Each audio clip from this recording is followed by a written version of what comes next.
Dan ini mazhab Hanbali yang kata boleh ni. Sebab mereka kiaskan dengan sedekah kepada si mati. Sedekah pada si mati kan sampai. Kan? Doa tak ada khilaf sampai. Doa memang tak ada khilaf sampai. Kita doakan, sebab tu Nabi suruh doakan kepada saudara kita yang ada dalam kubur tu. Memang itu tak ada khilaf sampai. Yang tu yang Imam Ahmad mazhab Hanbali kita sampai tu. Tapi sebahagian ulama tak setuju, sebab dia kata Islam ni nak benda-benda yang ghaib ni, dia mesti berpegang dengan dalil yang jelas. Dia kata, kalau tak ada dalil yang jelas, maka tak boleh lah. Yang khilaf ni sebab apa? Sebab satu pihak guna kias, satu pihak kata tak boleh guna kias dalam masalah ni.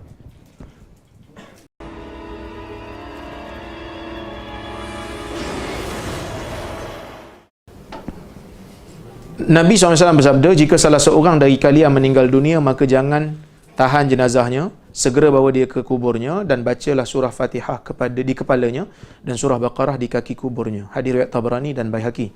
Pohon pencerahan tentang status hadis dan amalan berkenaan. Benarkah Ibnu Umar ada? Okey. Hadis ni memang riwayat Ibnu Umar. Ibnu Hajar antara yang menilai hasan hadis ni, tetapi pendapat yang sahih riwayat ni dhaif. Kerana ada perawi yang dhaif dalam dia, maka riwayat ini dhaif. Tetapi sebahagian daripada apa yang disebutkan oleh hadis ni tepat, iaitu jangan tahan jenazah, segerakan untuk ke bumi dia.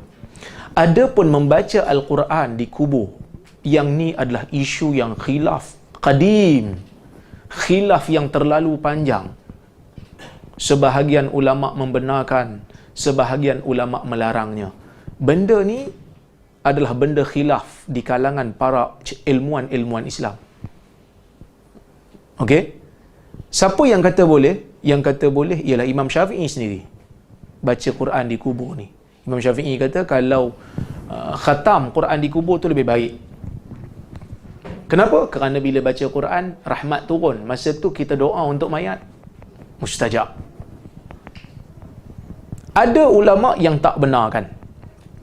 Ada ulama yang tak benarkan. Diriwayatkan daripada Imam Malik. Imam Malik tidak membenarkan. Okey, kenapa berbeza? Kerana itulah hadis tak sahih.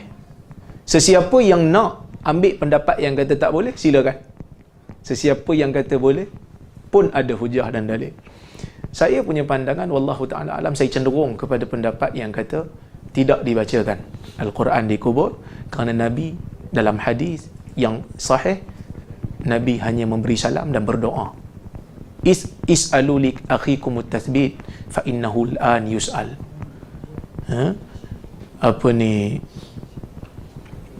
Doakan kepada saudara kamu yang ada dalam kubur ini supaya ditetapkan jiwa, kerana dia sedang ditanya sekarang ini. Tapi kalau ada orang nak baca Quran di kubur, maka kita tahulah dia ikut mazhab yang berbeza daripada kita lah. Dia taklidlah pada ulama yang kata boleh. Kita taklidlah pada ulama yang kita rasa, kita yakin tak boleh. So tak payah gada-gada benda ni kan. Kan mudah. Betul? Bagi saya lah, dalam isu yang ada ulama mengatakan begitu dan ada dalilnya, tak wajarlah kita nak berkerah. Cuma kita bagi tahulah pendapat kita. Pendapat yang kita rasa cenderung, kita rasa macam, oh betul juga hadis ni sahih. Tapi orang tak setuju dengan kita, apa kita boleh buat? Memang ada mazhab kata gitu. Dan dia nak ikut mazhab tu. Cuma bagi kita tak tepat lah.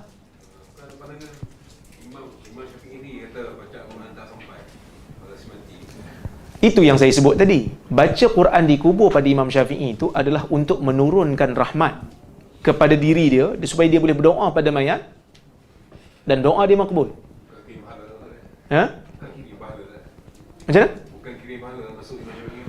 Imam Syafi'i tak sebut dalam pandangan dia tu untuk kirim pahala. Tetapi ulama-ulama mazhab Syafi'i yang kemudian mereka setuju untuk kata sedekah bacaan Quran pada si mati ni sampai. Walaupun masyhur daripada Imam Syafi'i kita tak sampai. Demikian yang disebut oleh Ibnu Katsir. Boleh kita pahala kawang kan?